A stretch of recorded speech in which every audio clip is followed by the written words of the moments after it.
Hi there, crafty friends. It's me, Nicole, and I am back with another part of my most recent dollhouse makeover. I just want to thank you for coming to my channel and checking out these tutorials, or rather, do's and don'ts of renovating a dollhouse. Okay, so furniture. This really is my favorite part of renovating.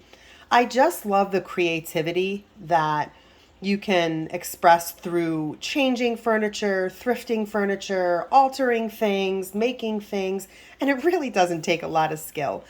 So I'm going to talk to you about 3 ways that I tackle furniture in my projects.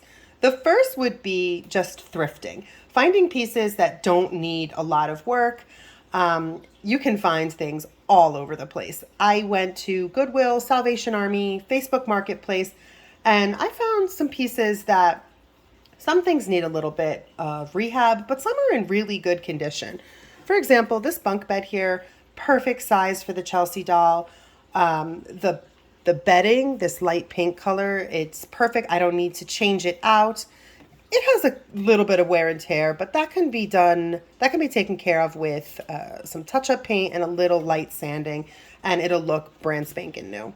A couple pieces I found that don't need any work. The bed, I found this pink toilet, which is perfect for this house. I mean, I probably would not use this in some of my other houses, but for this house, it works. It does need a little cleanup. So obviously it does need a little bit of touch-up paint. I'm not going to do anything, I think, to do that because I would have to get the paint perfectly matched. And for just one piece, I don't think it's worth having paint mixed for this. However, where the toilet will be in the house, I'm hoping it won't be noticeable. Maybe I might change my mind. We'll see about that. I also found this cute little lamp, this adorable little plant. So these pieces I am not going to change. Now, sometimes when thrifting, I'll find pieces that I know I'm going to change. For example, this chair, this high chair. These were some crazy colors. This was brown and yellow, and then this was blue and white, which wasn't bad, but it didn't match the color scheme of my house. So I gave them a simple coat of Krylon Catalina Mist, and I think they look amazing now.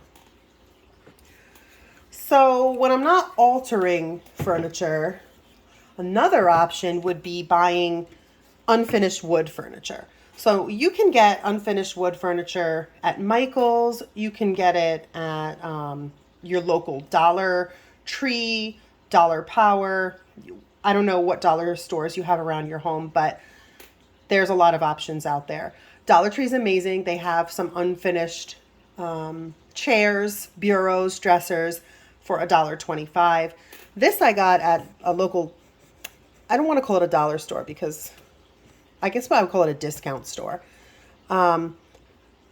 With unfinished wood furniture though, unless you're getting it for really cheap, this can tend to be expensive. And since I'm all about renovating on a budget, I would just say be careful with the price, especially if you're going to sell the house. You want to make sure that you're not buying really expensive pieces to put in the house. Here is a side table that I painted white. I got this for $2. I think it's a really good deal. A piece of wooden 1/6 furniture like this is going to retail for a lot more than that. Another option that you have when creating furniture is to buy furniture kits. So this, for example, I got from the Wood Connection. It's a kit that comes with the dresser, solid wood, and then it comes with drawers that you can obviously make changes to. I painted the whole thing in a matte black, and then I put paper on the drawers. And then it also comes with knobs. A couple things with this. One, I love the kits from the Wood Connection, but I've said in previous videos that they are not true to scale. If you are making this for a child and this house is meant to be played with, like all my houses are meant to actually be played with, I do not think that scale matters to some degree, right? If it's a little off. For example, the knobs that come with this are much bigger than a 1/6. However, overall, the piece works. My only other complaint would be price, because for a dresser kit like this, we're talking, I believe this was $7.95 or $8.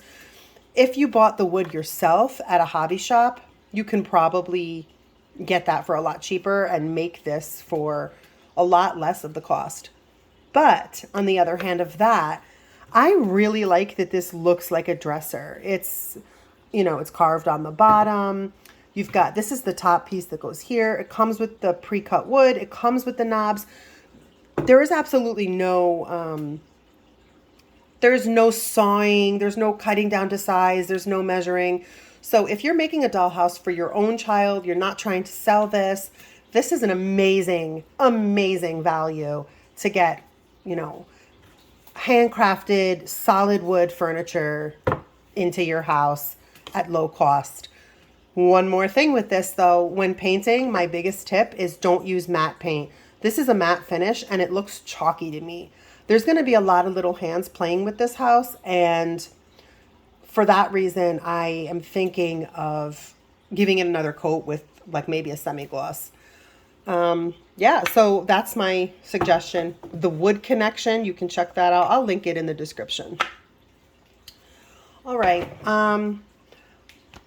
For the last, I guess, tip when talking about furniture, there's always the option to make your own furniture. Any craft store is going to have unfinished wood. You can get bulk packages that come in all different sizes. I like that option, especially if you don't want to saw. I just learned how to really saw, and learned how to saw. Trust me, you think it's easy, but but no. So I just learned that. Excuse me, I'm sorry. This though came from a kit of unfinished wood. This is going to be my washing machine. I got that. I found these little rounds in the hobby shop. And yeah, I think this is going to make an amazing washing machine. It's simple, but once it's put into the laundry room, it'll be clear that this is a machine. So there's, like I said, there's the option to make things that are really simple. You don't have to get crazy. So I think for my next project, I'm going to stop here. I think I'm going to stop this video because the table I want to do in a separate video, just because I want to take you start to finish on how I created the dining room table. I hope this tutorial was helpful for you. Okay, so this wasn't a tutorial, but maybe tips, do's and don'ts for thrifting and making furniture. All right, I'll be back with the next video of how I created the dining room table. Bye.